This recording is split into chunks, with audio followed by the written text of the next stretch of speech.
Today we're gonna be setting up our Bistro Hardwire Kit on our Pro Guide wire. Cool advantage of this is that the wire will go directly through the Bistro caps, and you don't have to use any zip ties or tape to hold the Bistro onto the wire, and it's not zigzag through like your big box store's Bistro wire. Big thing behind Bistro wire is make sure that it's properly secured. The wire that actually gives it power isn't meant to support it year round, so that's why you need to run a guide wire and make sure it's properly tensioned. Let's check out how. So to start off, we want to get 2 solid anchor points in. We want to make sure that our anchor points are going into wood, something very secure. You don't want to be going into fiberglass or something that's going to pull out of easily. So we have a nice strong anchor point going into a 2x4 stud. Let's keep going with it. So a couple key components we have our guide wire, we have a D-ring, we have a looping gripper, and our turnbuckles. All these things are needed to hang our guide wire. So on our guide wire, we're gonna have 2 ends to it. One end is gonna be hooked to our looping gripper into a D-ring.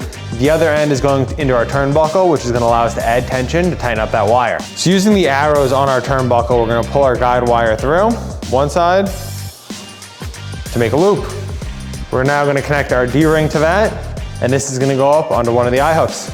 So what's really cool about our Pro Guide system is the wire goes through same direction as the power wire, allowing your bulbs to sit nice and flush with your guide wire. On most traditional Bistro systems, it only has the hole in the front, and what that does is it'll give you a very wonky look when you're setting up your Bistro systems. So we're gonna run our guide wire straight through. Now notice how this is a Bistro system that has a no drop off the fixture.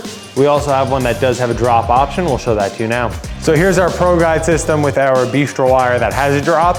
Again, it's just a different look, and it's gonna depend on the preference of the homeowner. So now that we have our wire on our guide wire, we're gonna go ahead, hook this up to our anchor point we put in, and start running it. So now we're gonna grab our second looping gripper, we're gonna loop it and grip it, and we're gonna take that and put it in our turnbuckle.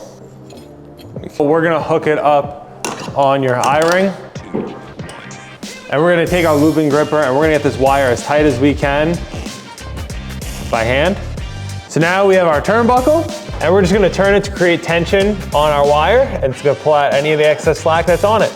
And sometimes it will get super tight, and if you want a little bit more tension, you can put a screwdriver in the middle and spin it around to tighten it up some more. Guys, now we have our Bistro wire system all put together. We have our suspended with a drop wire. We have our no drop Bistro wire. We have our lightning bolt bulb and our regular double filament bulbs. Look how nice this looks. Give us a call if you need a hand with it.